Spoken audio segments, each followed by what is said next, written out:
Welcome to the DGD Podcast. As always, Robert Reynolds, Juan Daniels, Kobe Pierce is still out in Vegas gambling his life away, I guess. I guess somewhere. He's in a ditch. He might. Oh, Jesus. Don't bring the hangover to this, okay? Yeah. Listen, it's Friday, and that means spring ball is coming up next week, which is what we're here to talk about today. First things first, we have a major announcement. Pat Rudes, happy birthday, guys. Happy birthday. Yeah. So we're talking about position battles. I think this should be a birthday battle. I think, Rudes versus Patrick.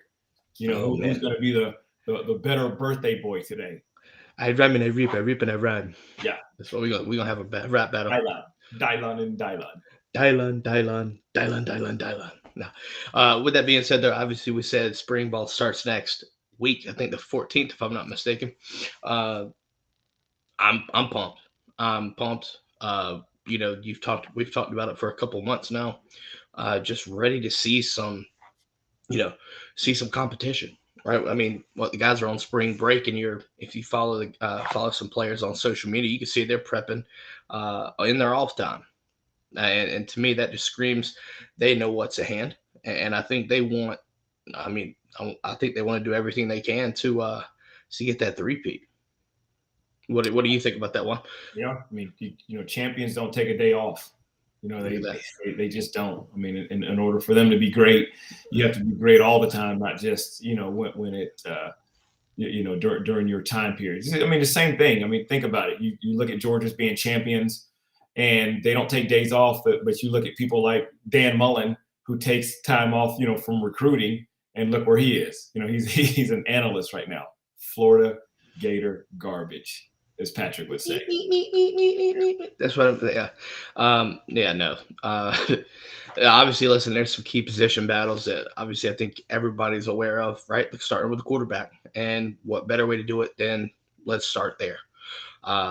Stetson Bennett, the bane of your existence, gone. Yep.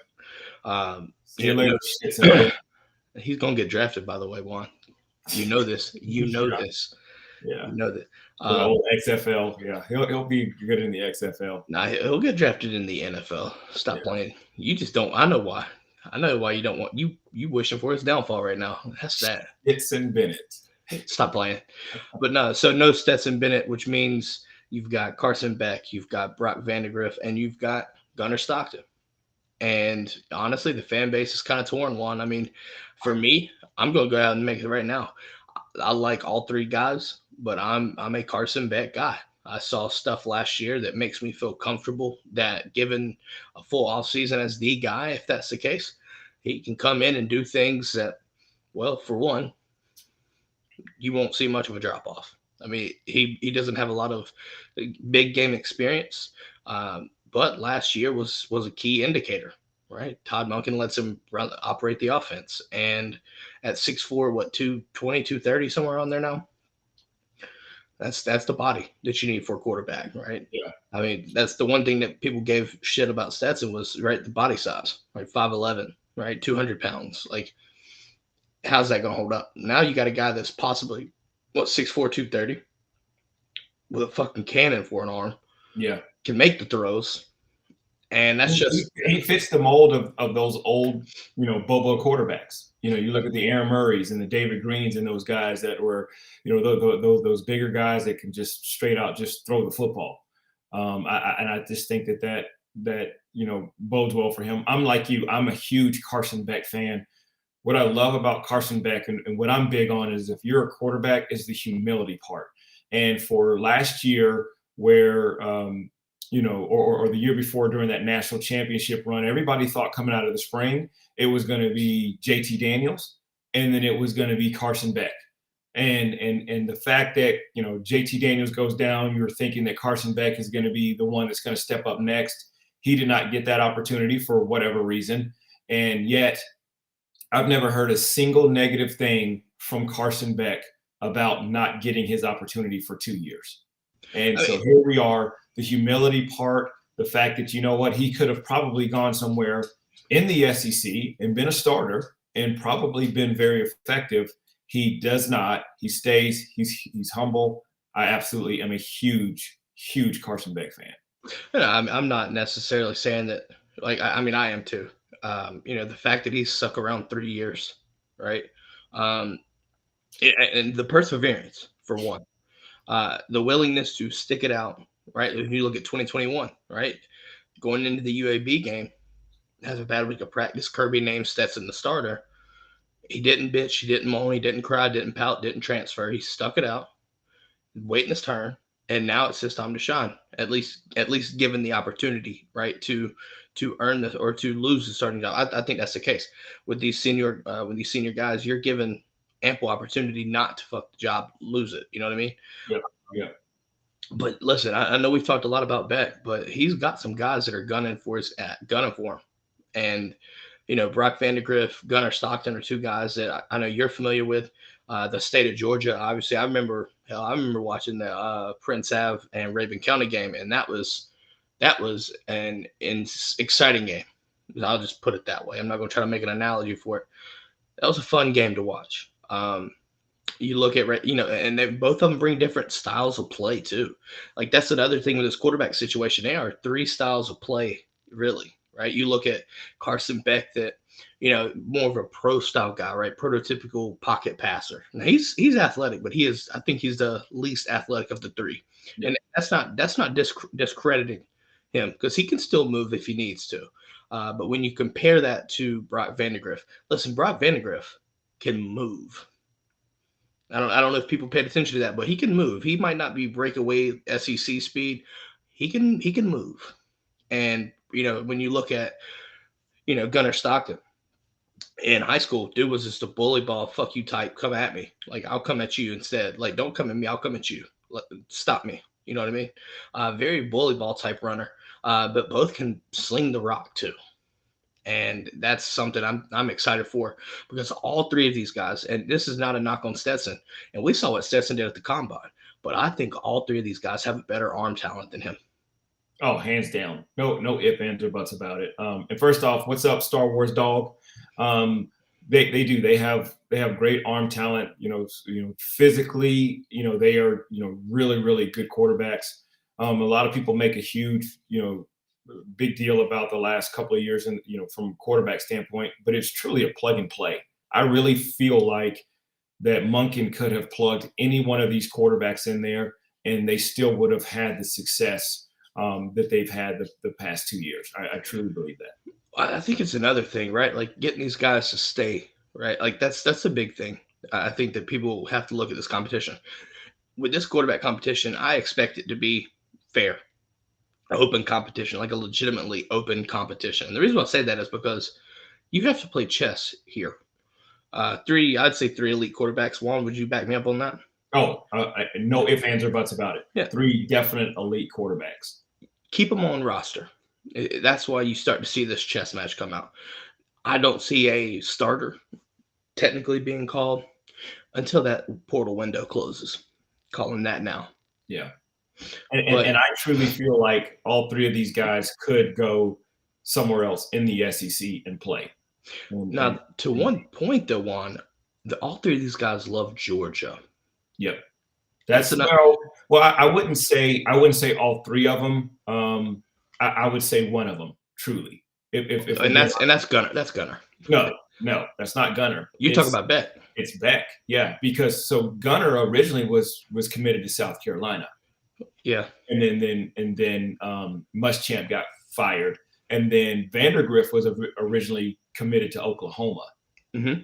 And whatever happened, with that, no one knows. But so Beck is truly that guy that was there. Beck was a Bama commit. Oh, was he a Bama commit? Mm-hmm. Okay. So, well, I mean, so you don't have that guy that was, their heart was set on Georgia when they were coming out. They all were committed to somewhere else. But I would say of the three, I would say Beck is more of a Georgia guy, simply because of his endurance and him staying. Yeah. And I just commend him for that. Yeah. I mean, listen, ultimately, I think as we kind of move on to a different battle, right, position group or whatever, I expect this to be, I think this is going to be one of those where you have two guys that are eager, right, to try to get some playing time. No, listen, at the same time, my opinion on this one might be, I don't know how you feel about this. I think the main position battle for this, the key position battle, is for the backup spot. It might be a little bit of a, varying opinion there, but I just think that Carson Beck will do enough and let him run the offense, right? Yeah. Yeah, and you're right about that. I do like, though, one of the things I do like about Gunner is the fact that he went and he was the scout team guy. And, I think that they were saying that he was just giving the scout team fits all year. That is you earn the respect of your teammates. And one of the great things too, and I'll go back to Nick Saban when he was talking to Greg McElroy. Greg McElroy was always upset because he felt like he didn't get the opportunity to lead the team. He had to go and do do the scout team. And Nick Saban said, "How do you expect to be a leader of a great program if you can't even lead the scout team?" And Greg McElroy said that completely changed his outlook on. It'll change your philosophy. Yeah, it'll change your philosophy. It'll change your outlook that, hey, I need to lead where I am before I could lead beforehand. And I really feel like Gunner Stockton did a great job doing that last year. Oh, no doubt. I mean, I think we're all familiar with his comments about taking the black contact jersey off. Yeah, but the black no contact, that speaks volumes. Because especially ahead of the national title game, right? Like, I mean, you saw this. Like, we beat the fuck out of them. But you have to give a testament to the level of preparation, and a lot of that comes from the scout team, both offense and defense, right?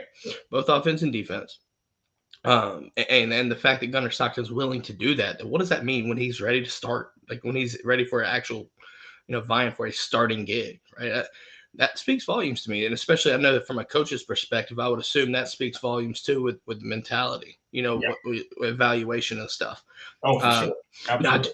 Now, with that being said, though, Todd Monken leaving and Mike Bobo coming in, right, and taking over as offensive coordinator. What are your thoughts from this position, right? Because this is the key position. So the offensive identity, right? The personnel changing a little bit, things like that. The potential for more, would you see more potential in balance from a passing and running perspective?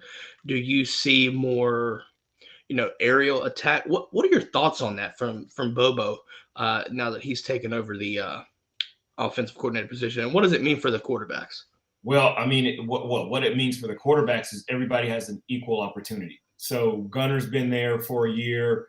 Also, you had Vandergrift that's been there for 2 years. You got Beck that's also been there as well. So everybody gets a fair opportunity. Now, as far as the offense, I don't see any change in the offense.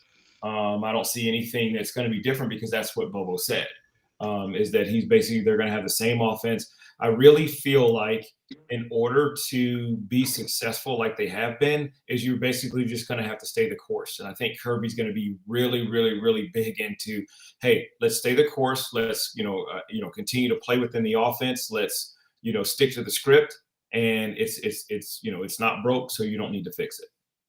As we bring on our birthday boy, number one, Rudes. Rudes, I'm going to ask you the same question. What are your thoughts on that? Rude dog.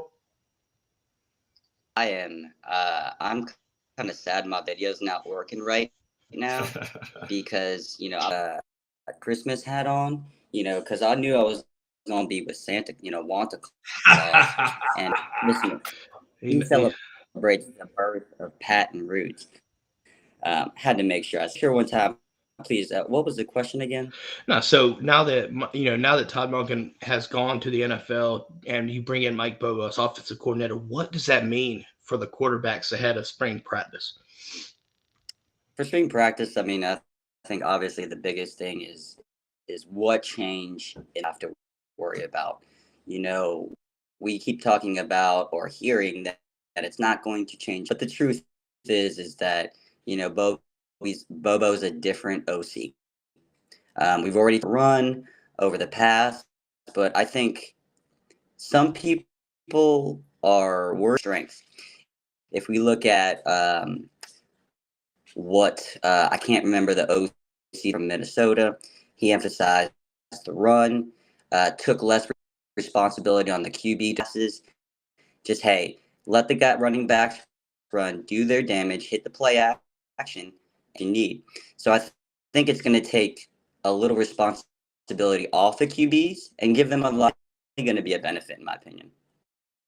Yeah, I think you look at right, like we saw Bobo as his first time here, right, as offensive coordinator. There, you can't discredit the fact that he scored 41 points a game with Hudson Mason.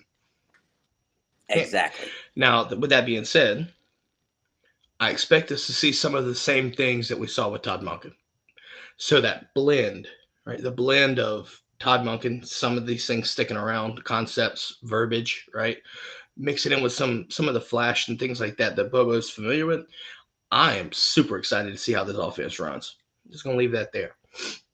But enough about the quarterbacks. Let's transition over to receiver. Obviously, A.D. Mitchell goes to Texas, and you bring in Ra Thomas. By the way, if you haven't heard this, if you're Patrick Starr living under a rock, felony charges have been dropped. So that means he is a full go for spring ball and on the team. You bring in Dominic Lovett as well. I feel like there's going to be a war for playing time here. And Juan, I know you mentioned this rotation that you're not necessarily the biggest fan of, but when you have that many bodies, and I feel like they're able bodies for that matter, I think you have to find a way to get these guys some reps, some targets, things like that. But I think my biggest question mark is who's going to be that true X receiver?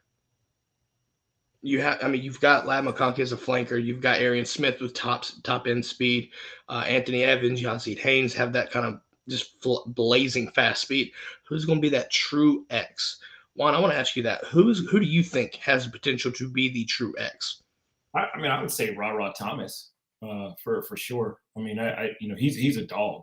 I mean, he's an absolute dog. And again, you still have Jack Saint. I mean, you've got a plethora of receivers that's going to be able to just to come out there and make contributions, but it's going to be more along the lines of, are there going to be enough plays? Are there going to be enough footballs to go around to keep everybody happy? And unfortunately, that's not going to be the case. Yeah, I don't think there ever will be such a case, especially when you feel like you have that deep of a room. Yeah. Right. Yeah. Because you mentioned Ra, you mentioned Marcus Roseman, Jack Saint, but you've also got guys like, I'm not saying it will be, but you could see this. Jackson Meeks is another guy, right? Yeah. Tyler Williams, incoming freshman, right? Could try to make some headway there. You also have Denylon. You have Denylon more. Dylan Bell. These guys waiting in the come up. These guys are going to be so. Everybody's going to have an opportunity. In a realistic situation, what you would want. I mean, and this is just me as an offensive coordinator, as a receiver, as somebody that just loves offense. I just love just my main three guys. I mean, you look at LSU who have these guys in the NFL right now. I mean, imagine having a Jamar Chase and then Justin Jefferson on the field at the same time. I mean, how ridiculous is that? Or again, you go to Alabama when they had Ruggs and they had Waddle, and then they had Devontae Smith. Devontae Smith, a Heisman Trophy winner. So you've got these guys that are potential to have something like that. It's just a matter of, are you going to continue to do the whole rotation thing, and then if somebody gets hot, okay, let's just sit them down for a series or two. I mean, it's just going to be kind of crazy. What say you, Rudes? I think, and the one thing I heard over a couple of weeks that I paid attention to was that this is, we brought in Ra Thomas. Yeah, his name has not been. So to me, that means that somebody could possibly start and get the majority of reps. The information is telling us that there's a going on. Yeah. And I want to, question already, Juan. I think is going to end up out top on that. As a great wide receiver that you are to catch, like, what do you see as the? Hey, you kind of cut out. It got that great value Wi-Fi. Not shitting on me today, folks. All right, say that again, Rude. You were cutting out. You said as a receiver. Job in the end. Who do you think is going to win? Who do you? Oh, I mean, I think, personally, give me Rah, give me Arian, and give me Ladd McConkey. You put those three guys out on the field. Gosh, like that's just that. And then you bring in a Lovett, and then you bring in your other guys to spell them or give them a break. But those three, you put those three out on the field with a Brock Bowers and any of the running backs. Good gracious! Like, what can you do with that? With a strong-armed, Carson Beck. I want to add this too, though, right? I want to kind of implement this. I'm gonna blend this in together. The tight end position, I think, is somewhat settled, but how you utilize the tight ends are going to be crucial because you don't have Darnell Washington, and that's a true end of line tight end, right? When you go 12 personnel, I still see 12 personnel on our radar, right? In our playbook, things like that, but the way it looks is going to be different, I think, right? Because it makes sense if you've got two guys that are similar. That are not, you don't want to put Brock Bowers on the end of line when he's the best player on your team. So you put him out in space. And I think Oscar Delp was built the same way. So if you have 12 personnel, you might see more spread out, right? You're not going to see a bunch trips and things like that. The fact that you can, if you wanted to do that and spread these guys out and say if you wanted to do a hypothetical 12 personnel with, right, you've got Brock Bowers on one side, you've got Delp on the other, you've got, say you've got Arian Smith out, and then you've got like a Rah Thomas. And then what about Dejon Edwards in the backfield? How do you stop it? Because you have to spread out, right? That means the linebacker is going to be on one of them, and I guarantee you it'll probably be put on Delp, the linebacker, because you want the safety over him. You want somebody, because if you put a linebacker on Brock Bowers, bye-bye. I'm just going to leave that there. So my thought is when you have 12 personnel, the mismatches that it can create when you spread these guys out, because, I mean, Juan, you know a little bit about Delp. He's more of a in-space receiver type, right? And obviously we know what Brock Bowers is made of. That's going to be nightmares. So I think, hopefully y'all can hear me, but I think what you're talking tight end. But I think we will go, but it's going to look like 11 tight ends. Well, both those tight ends at the end of the day. Oh, I agree. Yeah, right. You're absolutely right. You are absolutely right. I mean, they can make it look like 11 easily because you're going to have to, from a coverage standpoint, guard them like it's 11. Ultimately, that's going to spread, right? The defense is out where you could have 5 guys or 6 guys in the box. Keep doing that, and guess what's about to happen? Run, So, and guard it.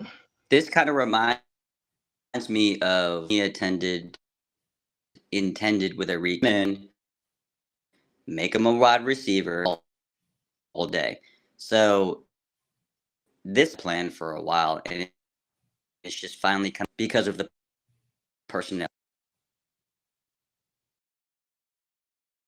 Yeah. I think we may have lost him. Rudes, do us a favor, sir. Go back out, and then come back in and see if things fixed. There we go. Knew it was coming.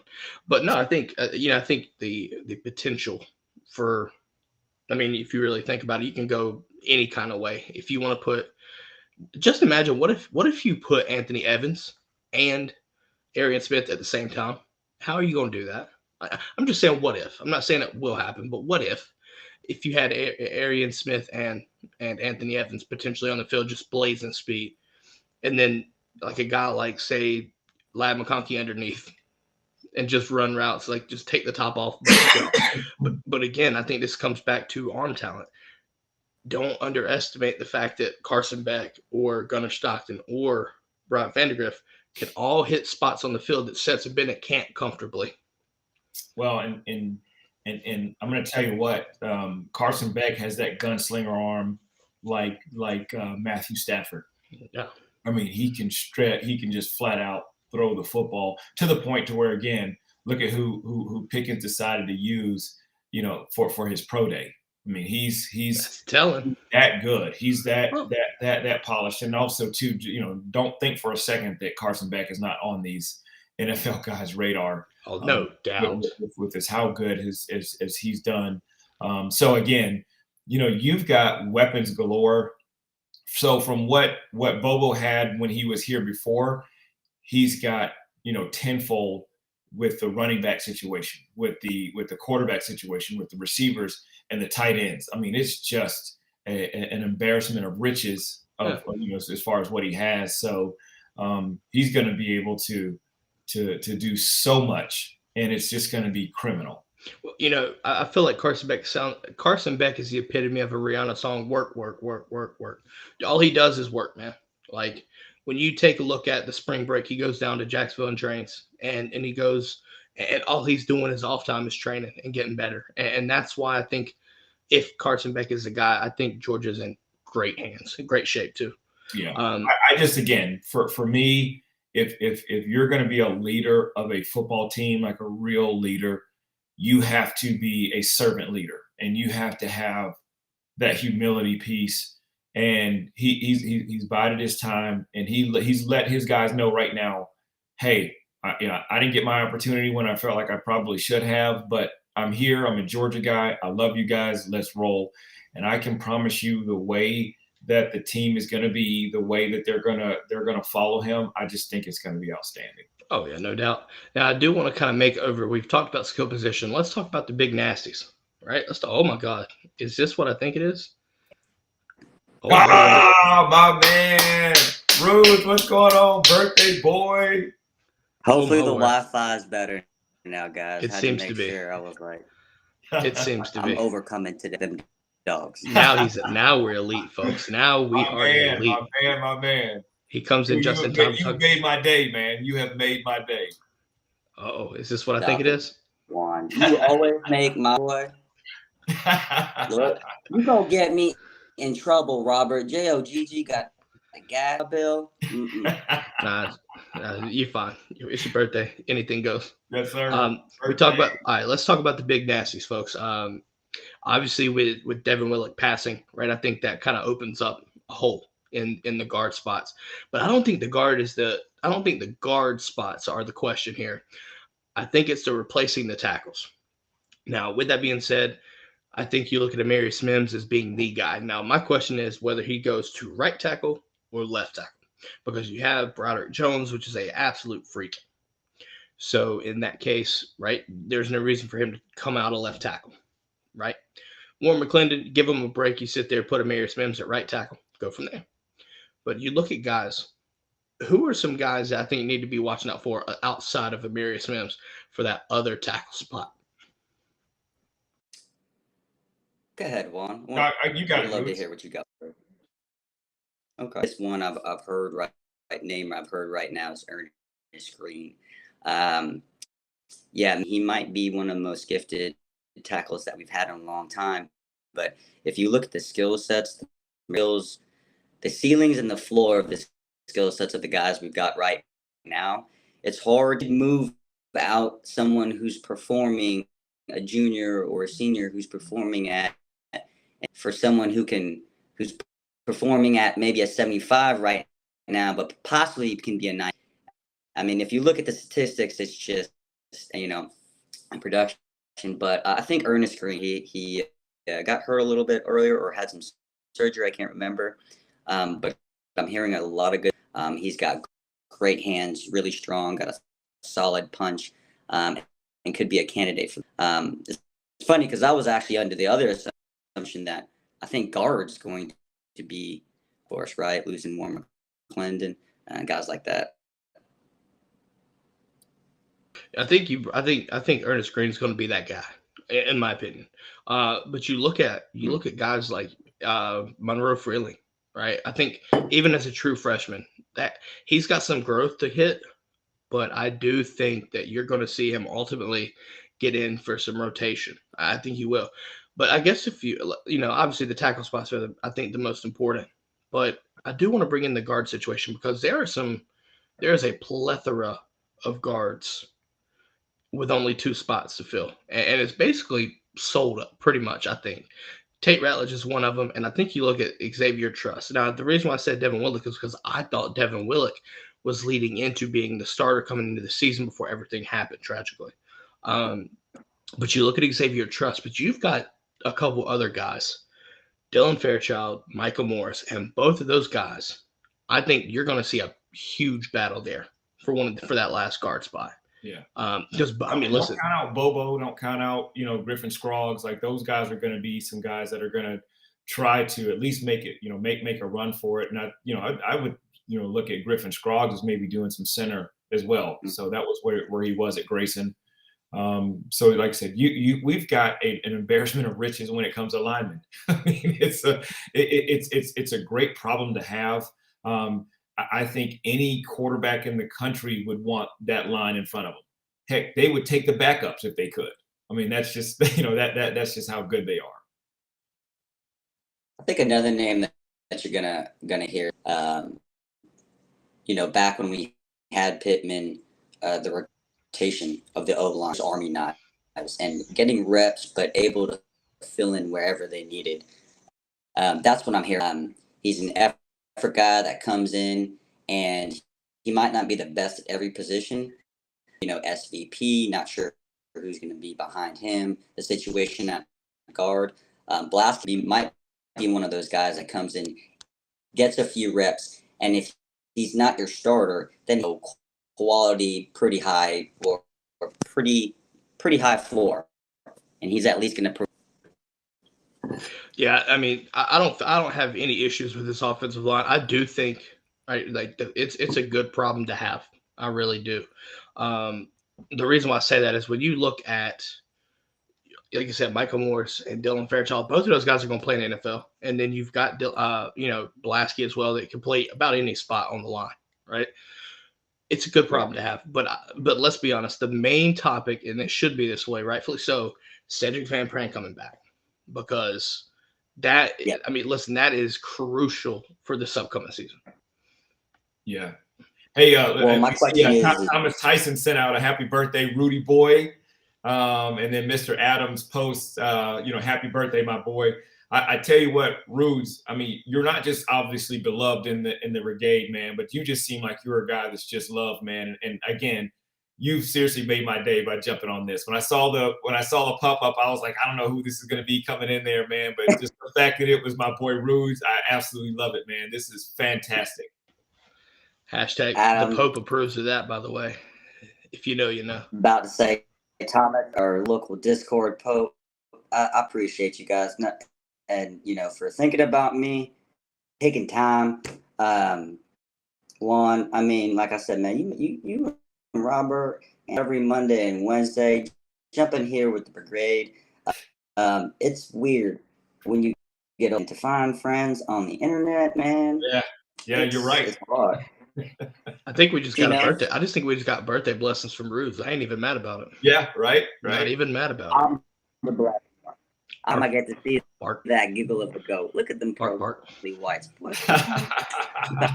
Now you need Adonis on here to get him to really laugh. Yeah, exactly, right. Surprise, everybody. Right? Y'all ready to talk defense? Let's get it. Let's do defense. Let's do defense. First off, before we do, I want to take a quick shout out to our guys over at Apatios, man. Listen, I do it every show. They listen. Excellent damn coffee. Best coffee I've ever had. Right? Best coffee I've ever had. Check out our website, DGDpodcast.com/Apatios.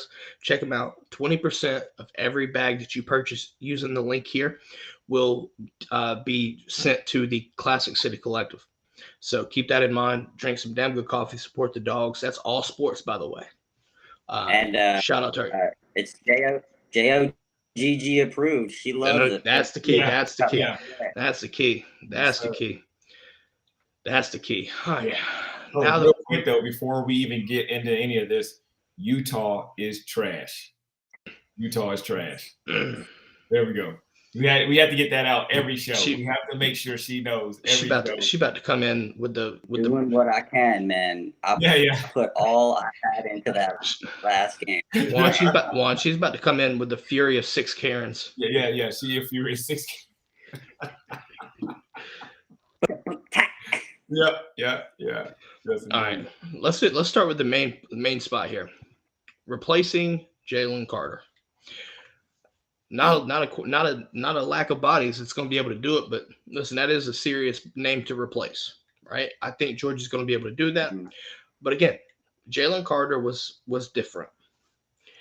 I think you look at, especially on the interior side of things, you've got guys like Zion Logue, Warren Brinson, right? Nazir Stackhouse, Tyrion Ingham-Dawkins, all these guys. They're vying for time. And then you look at guys like Jordan Hall, Big Ja, right? All playing interior. Listen, Trey Scott loves his rotation too. And in this instance, I love the rotation. One, I know it's not a receiver rotation. This is the kind of rotation you need. Oh, yeah. But with that being said, though, how do you feel about that D-line position? Just the interior defense, because the edge and the outside situation, that's a whole different stuff we got to talk about. But from an interior side, how do you feel Georgia handles the loss of Jalen Carter?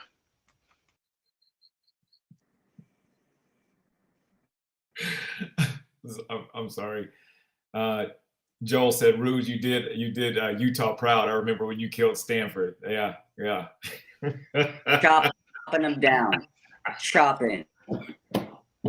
Yep.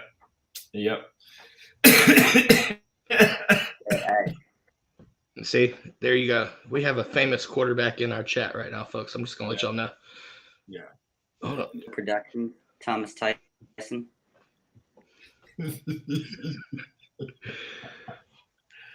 All right, well, back to serious talk here.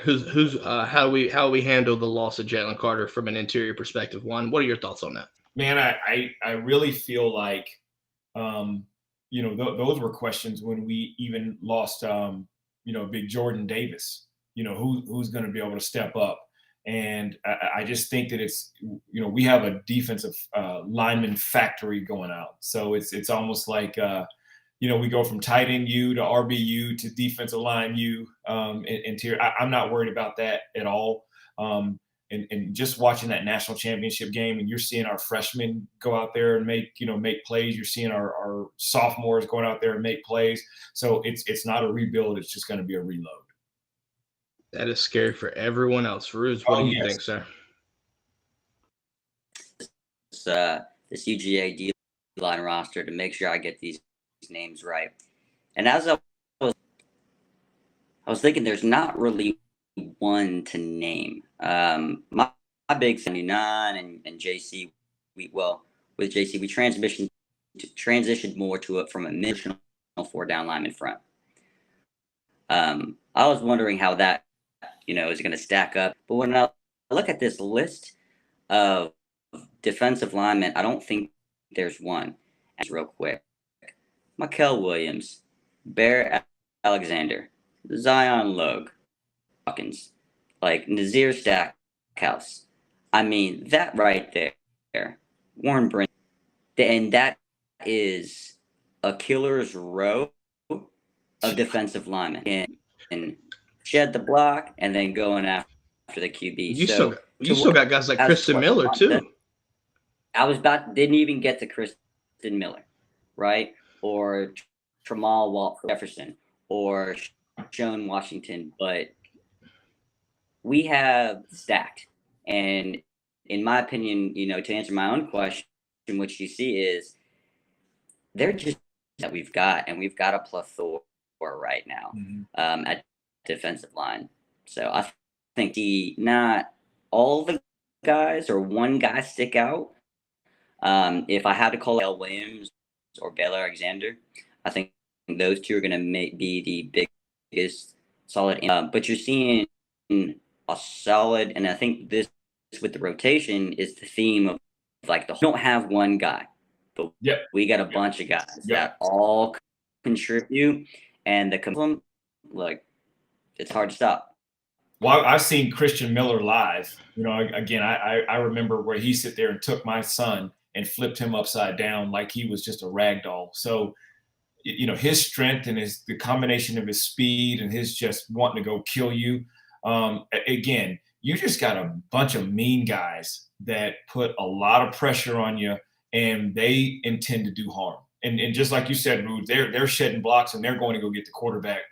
That's something that you just don't want to see. And I'm looking at, remember when you guys saw what we did to Auburn's quarterback?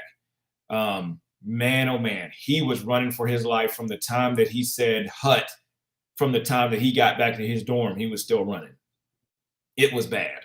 So of course, look what we did to all of these athletic quarterbacks that like to run around and do all that. I mean, it's, Max Duggan, I felt bad for him. It just,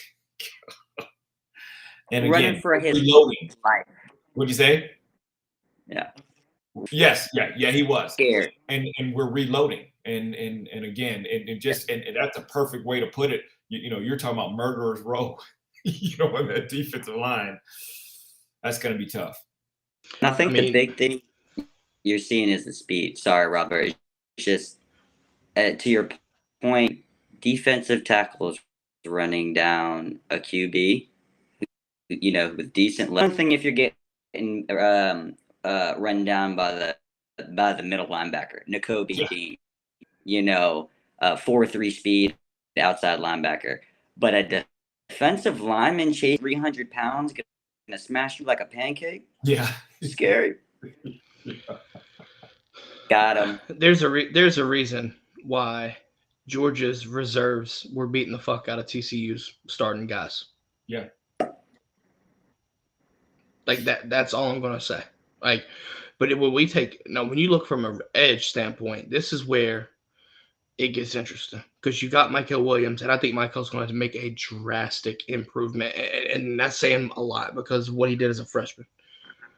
You sit there and you add guys like Damon Wilson. Damon Wilson from day one is going to be he's just going to be a freak. He's too fast for tackles. He will get around them. If you put him in third and long situations, I fear for the quarterback that's against him. He's that good coming in. You have Samuel Mpemba. Listen, Samuel Mpemba is going to get bigger, and I think sophomore year is when you'll really see him make that jump. But you got Gabe Harris, and a lot of people look at Mpemba and Damon Wilson and forget about Gabe Harris. That's a mistake, folks. That's a mistake. What about Marvin Harrison Jr.? Well, you got Marvin Jones Jr. too. Yeah, I literally just talked about the freshmen coming in. Marvin Jones Jr. and Michael Williams could be wreaking havoc off the edge. And then you got to deal with the interior folk. Yep. And then you got to deal with the linebacker. So I think the recruiting focused on what are we going to do after CC. Well, we're good there. But it takes a little bit of time, right, for processes to. So that's coming up. Now it's the edge, right? We always talked about where's the havoc, where's the chaos. Well, it's coming, right? Coaches did their thing. Oh, and that was be my next question. I think the even bigger question is going to be the inside. Who's going to step up and be the next general? Because N'Kobe Dean was that guy. Mm-hmm. I mean, I think you look at Pop Johnson right now, but. Right. The question will be, and I'm getting way ahead of this, but let's think about this. After Pop Johnson and Smile leave, right? I still think we're in good hands. Give me CJ Allen, or CJ Washington. Excuse me. Yep. I think that kid can come in and be the next guy. Yeah. But listen, that's also don't forget about like EJ Lightsey, all these other guys. Like Jazz. I mean, we've got so many linebackers that are contributors. And again, they're all rotating. Rotating. And I think here's the problem. Jalen Walker. That people really truly don't understand, right? So you've got all of these great players, but you give them Georgia strength and conditioning. Listen, I'll tell you this. I'll tell you this. Jamal, I know we're talking about linebackers, but I'm a revert. Jamal Jarrett. In high school, folks, literally, I watched him take on 4 offensive linemen and did not get reset. And he's young in the weight room. Yeah. Just wait until he gets into Sinclair's program. Yeah. That's fucking scary. It's scary because he's gonna play in the 340s, probably high 330s or right around 340 range, and he's gonna be faster and he's gonna be stronger, and that's where I'm just sitting here like, good fucking luck. Yeah. Hey, I agree with JL Double G. She says, Rude, you're a natural on this podcast. I'm going to send you a check. He can have my check for this week. Man, I'll tell you what. Look at Juan giving a birthday check. Well, and here's the other great thing is Kobe is out there right now making Rude's money too. You know what I'm saying? And hitting the slots. Kobe. Where is my? I mean, I can't tell you how much of a gift this is just to be sitting here and hanging out with. Awesome. But if there's one thing I wanted to see was them swolders. No, that's what I'm saying. So, hey, listen, he owes us 2 shows in a row to expose the swolders. Gonna hold you to that, Kobe. When you get back, you got work to do. Yes, sir. Yes, sir. Yourself, after he's cashing in all that money at Vegas, writing it down. Clip this, send it. But to y'all's point, I think someone just said it is the speed, Juan. Now, the strength and conditioning, okay? I was telling somebody, this combine is a tool for UGA, because now you can say, hey, come to UGA, right? We'll get you a natty, right? And we'll make you better than anybody. My question is, Juan, how? How do you make 203? Do you know? Like I've never seen results like this. It's unheard of. I mean, and again, as good as Georgia was, and they had 15 guys go in the draft. 15 guys, which was unheard of.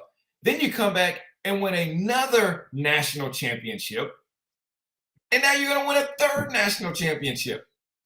If you were a recruit, and even if you have, and I don't care, you could be a 5-star or whatever. I would say I would almost take a preferred walk-on because these guys are getting so much better.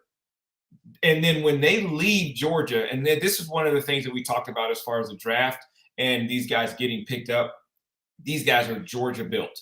So they know when they're going to the NFL, they are Georgia built. And then now we've got 2 rookies playing in the freaking in the Super Bowl last year, which was fantastic. Y'all ready for something? I'm gonna throw out a name of linebacker that we haven't even talked about yet. And if you're not a Georgia fan, prepare yourself for this name right here, Raylan Wilson. Oh yeah, 23 miles an hour, and he ain't even touched the program yet. That's stupid. And he's 225. And he's 225. Look. I know all about concussions as a fighter. Yeah. Wait, hitting me at that speed? Nah, bro, I'm good. That's why I say.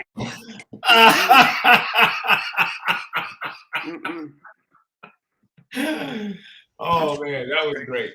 I'm just saying, and you got Raylan Wilson, right? We talked about that, but then you got Troy Bowles, and Troy Bowles, I think, would literally hurt. Like if you ain't careful, he gonna murder a man. That's the name. So Troy Bowles is gonna murder somebody if you ain't careful. When I think of the next general leader who's going to be that guy on the defense, because like we just talked about, it's a country, not one, but I think that is going to be the next middle linebacker who comes in, right? He comes from a great pedigree. He's got a dad who knows defense, probably in the game right now. So if I have any expectations, he's going to be my guy because I think he's going to come in. He's going to be smart. He's quick. We talked about them. And if he doesn't, Kirby's going to be calling. So we got to work some things out. You try to take my OC. Yeah. I got your son. Ranch is looking really tough right now. Yes, sir. Yes, sir. Yeah, I'm just saying, like when you look at the front 7, like you're so deep. Like it doesn't make sense, but it does. Yeah. That's the fun part. We ain't even hit the secondary. Let's talk about that. Let's talk about that. Cornerbacks. You replace Keely Ringo, right? That's the key. But you got Kamari Lassiter. Kamari Lassiter solidified his spot. That second cornerback spot, though, that's going to be a fucking war. That's going to be a war because you've got guys like Dalen Everett, excuse me, Dalen Everett, Nyland Green, right? Goodness gracious, Rude's got me choking up. Yeah, and then you just got a plethora of guys there fighting for the second one. Justin Rhett. Justin Rhett's a guy that coming in as a freshman. Sounds like we got ourselves a guy too. So you said you're choking, Robert?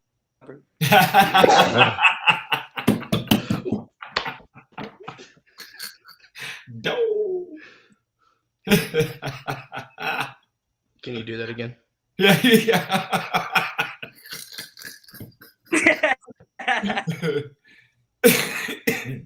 Bark.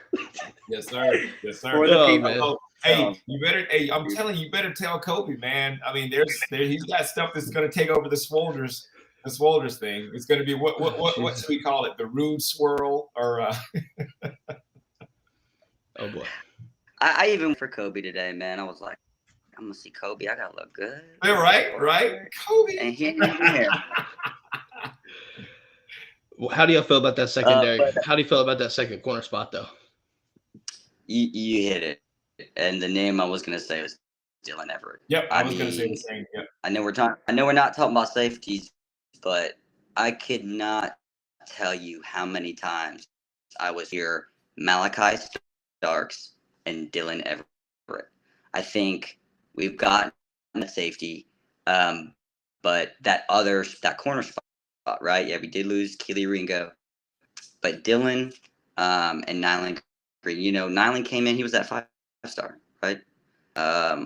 Or was recovering, but still, I think he's got a lot of power. What Zamir White did after tearing two ACLs, and we all know that Kirby emphasis is recovery. Yep. Right. We held on to Dominic Blaylock forever. That was stand up as a coach. No, he's our guy. We're gonna hold him. We're gonna keep him because we took him and we made our decision. We're gonna go with it. So, if I had to pick someone, Dylan. What about you? I'd say Dalen too. Listen, and I'm not knocking guys like Nyland Green and right. I'm just not. But he's a fucking dog, man. He's a dog. Yep. I do think you're going to see guys come in and honestly rotate and get these guys in. Our schedule helps with that, right? Our schedule will help for that. But I think Dalen has the hands up for the second spot. Yeah. I'll let you speak on it, but what do you think? Oh, I agree. And, we just have that guy, that's a dog. And just like Rude said, you've got Everett and then you've got Malachi Starks. That combo is just disturbing. I mean, it's just. But the thing is, though, too, he's fucking physical, man. Yeah. Yeah. Like both of them are physical. He wants it. He wants it. I mean, if you look at it, right, our schedule, nobody's really worried about anybody. I mean, you could look at South Carolina, but I think the real factor that, and don't want to sleep on anybody, but I think you're looking at Tennessee, and you're hearing Tennessee fans talking about, oh, we got Squirrel White that's gonna burn past everybody, and I'm like, you said that about Hyatt. Kamari Lassiter kept your ass down. Now, Kamari Lassiter, another name. I'm also saying this too. Obviously you do go to Neyland this year, which could be interesting come time because quarterback situation. They don't have the quarterback for it. I mean, the quarterback that they have is a decent. I mean, he played pretty decent. They just don't. He's not going to be able to hold up under that pressure, and that's just it. When Rude's talked about it, you got guys that are knocking linemen out, and they're going to go get the quarterback. I mean, he's not going to be able to hold up under that pressure. He's just not. Yeah, I mean, hold on. I gotta pose this question real fast, guys. This is concerning to me. Random topic. We'll keep that thought, Roots. JWG, the treasurer, is telling this is why Roots gets a $3 check and Juan gets 98 cents hair. That's discrimination. That's discrimination. Just gonna leave that there. I'm gonna take that up with HR. I am. I'm gonna have to be honest.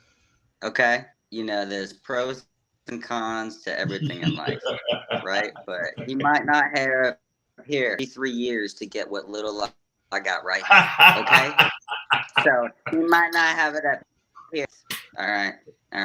See, my question is this: Roots gets $3, Juan gets 98 cents. When the fuck do we get ice cream? Yeah, that's true. That's how I feel right now. When did people start getting paid? That's what I thought. Well, I have seen not one check, but I know that JLGG gets her hair done every week, nails done, and all this other stuff. Buys her coffee, everything. Yeah. Oh yeah. No, she's got a whole bunch of Apotheos coffee, but I have yet to see a single dime. No, at the same time, I will vouch for that. Though I'll let her slide on the Apotheos.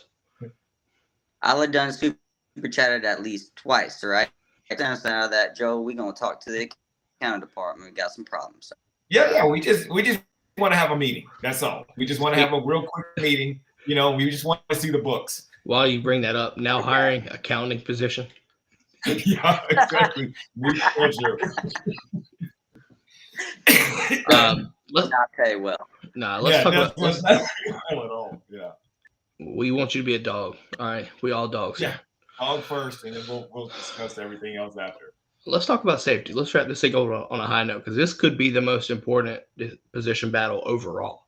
Now, the brigade voted and said that quarterback was the key position battle, but defensively, this is the battle. You have Malachi Starks and you lose Chris Smith, and we all know what Chris Smith brought to the table: leadership, leading the defense, right? Very instinctive, very played fast because of his instincts. I'm excited for this because now you have a plethora of guys that are vowing for the second safety spot alongside of Malachi. Don't forget about Dan Jackson. Dan Jackson is the experienced guy. He got hurt, and then that kind of opened up Malachi to take over. But when you have guys like Smoke Bowie incoming from A&M, you've got you got Tyke Smith, you've got Jonel Aguero.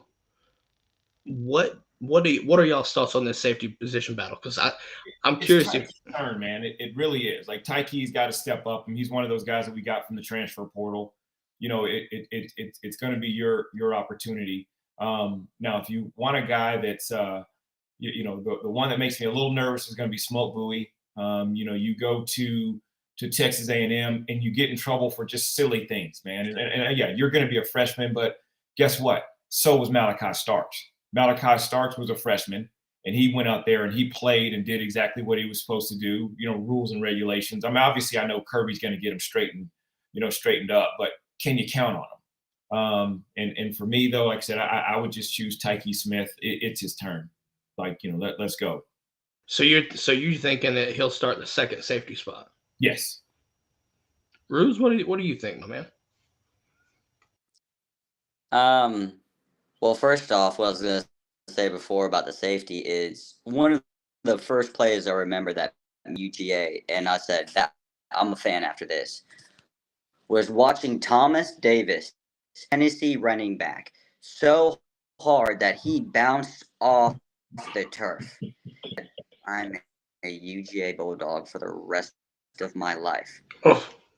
And then there was Greg Blue, but we haven't had that assassin.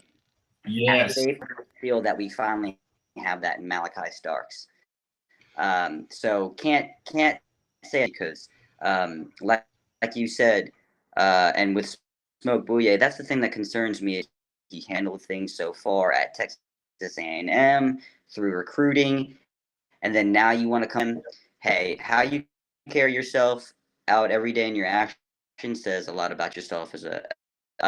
But again, I hate this because I want to add something new. Reading my mind, it's Dan Jackson. Yeah. Dan Jackson sacrifices himself. Guy, he's not playing for the name on his back of his jersey. He's playing for the front. Yes, but Kirby can guarantee two things. One, he's gonna put his all. He's gonna sacrifice himself. Yeah. We and saw I think that. he might end up coming out the winner. Be Malachi and Dan. You know what? We haven't even thrown this name out there. What about David Daniel? You talk about an assassin. When that dude comes to tackle, he comes in with vicious intent. Right. Malachi, So and the thing about it is, Malachi is a very good coverage safety.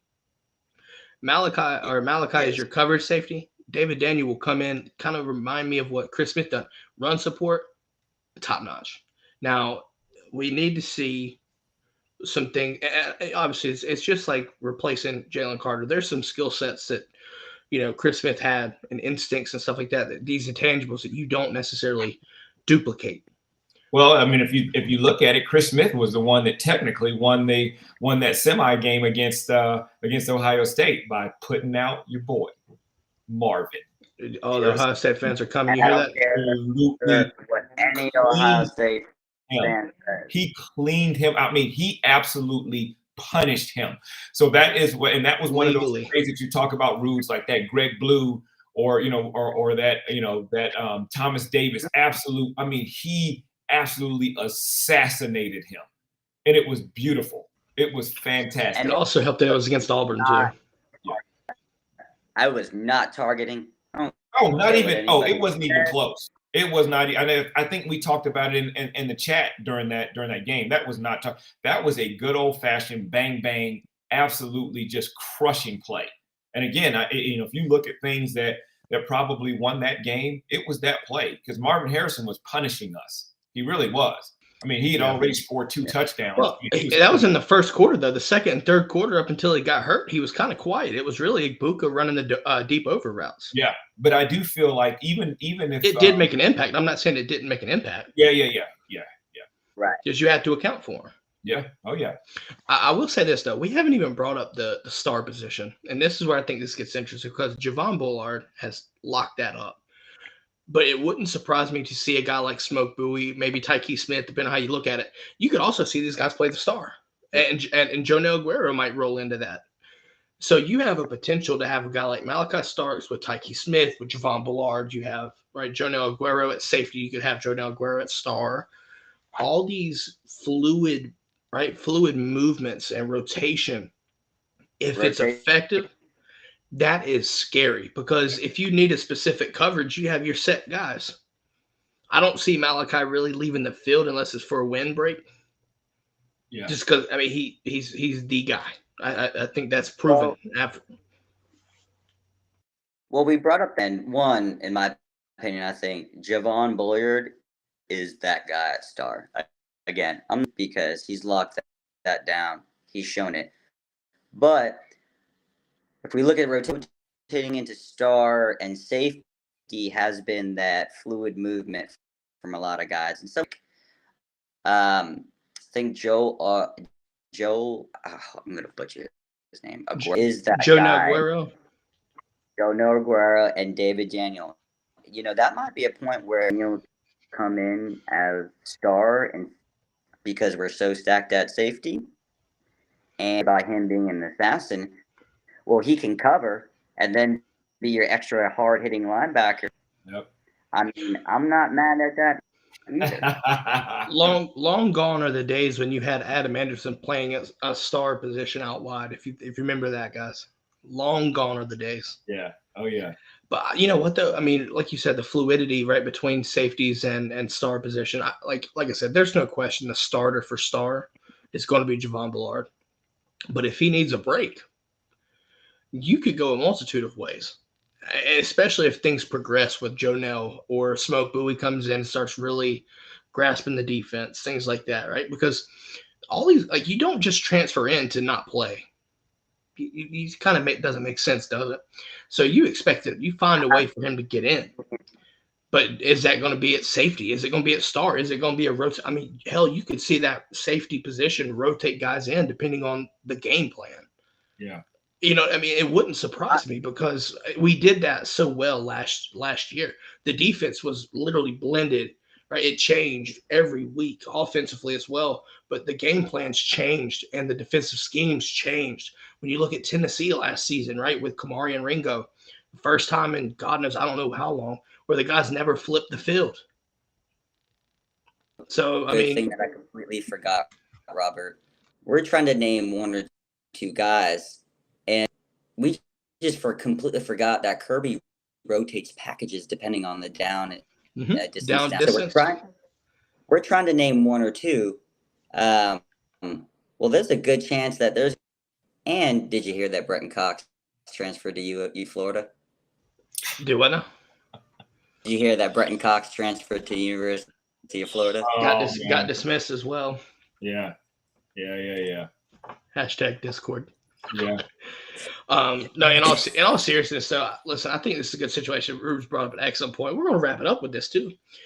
Having the quality of guys to be able to rotate that much, right? If you do, right? Because think about it, when we play an Ole Miss or when you play a Tennessee, that's going to pass the fucking ball. But with Ole Miss, I think it's going to be interesting because they have Quishon Judkins, and that kid can run the ball. So how you handle the game plan week to week, right? You could sit there and say, all right, well, we're going to be more of a pass defense type situation where you're able to because of the 4 down linemen that you have. You could sit there and rush with 4, right? Nolan Smith said it best. Doing more with less. This is going to be the perfect example where you have 4 guys generating pressure. I think you need these guys to generate the pressure because if you send 5, that means you still got 6, which is technically still where you need to be. But if you get home with 5 or can generate pressure to get home with 4, night. Never have to put the extra person in the box because he's already there, brought down a safety. Or if you're playing 1 high, because you never have to adjust. There's a lot of good stuff. You saw how much it matters when you take Ohio State game. Ohio State game putting 7 in the box, 8 in the box sometimes to stop the run. Georgia doing it with 5. Yep. Helped out with passing, even though they you know what, they cooked us for some yards, but that's what happens when you got NFL guys everywhere, right? But ultimately, ultimately though, right, we're back-to-back national champions. So that is with that. So Rudes, let's do this. Let's wrap this thing up. Happy birthday again, buddy. Happy birthday, man. What a treat. And to Pat. We didn't forget Pat.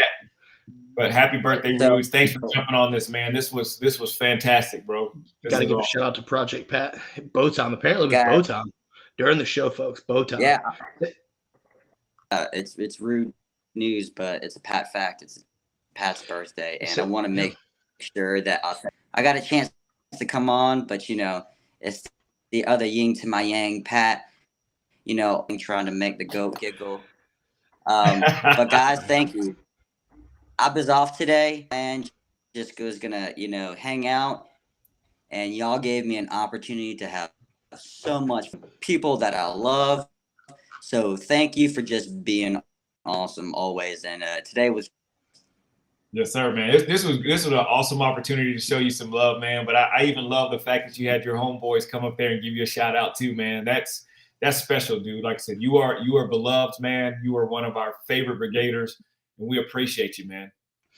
Hey, bring Stetson back. Is that true? Is that true? Here we go. You getting drafted? Rude's birthday, man. Last question. You need to bring our paycheck back. Yeah. Thank you. Yes. Yeah, Joe, bring our paycheck back. We want our money back. We want our money back. Rude's final question. Go ahead, Robert. You had a. Yep, absolutely. Is Stetson Bennett getting drafted? He's going to go later. But he'll get drafted. Because they're going to hate on him. I think he's going to get drafted. I think one coach is going to sit out there and say, hell, if he can do that. And just like, okay, so Juan referenced that 15 guys got drafted. That's on the phone with NFL coaches calling up to say, hey, you need to take my left tackle here in the 4th round, right? Third. I think he's going to get drafted, and I think he's going to show all the haters just like he has in college and delivers. And that's Rude's news. The Rude's got the gospel. News. That's right. The gospel. Hey, where can everybody find you, Rudes? Too much on Twitter at RJ Rosado, I think it is. But here at the Brigade, hanging out every Monday and Wednesday with some of the funny guys in the UGA space. My man. My man. There you go, right there. Follow him on Twitter, Thank you, folks. sir. RJ Rosado. I appreciate you, Robbie. Yeah, that's how we do. Again, happy birthday to Pat. Happy birthday to Rude's News. With that being said, you heard it here. Listen, Monday we're doing the official spring practice. We're going to detail spring practice. Going to get a personal account of what spring practice is like from the GOAT here in Swolders. Got to hear this. Got to hear this. With that being said, have a great day, great weekend. As JOWG said it best, without the haha. Go Dogs. We will see y'all Monday. Go Dogs. Let's do it. My man, Rude.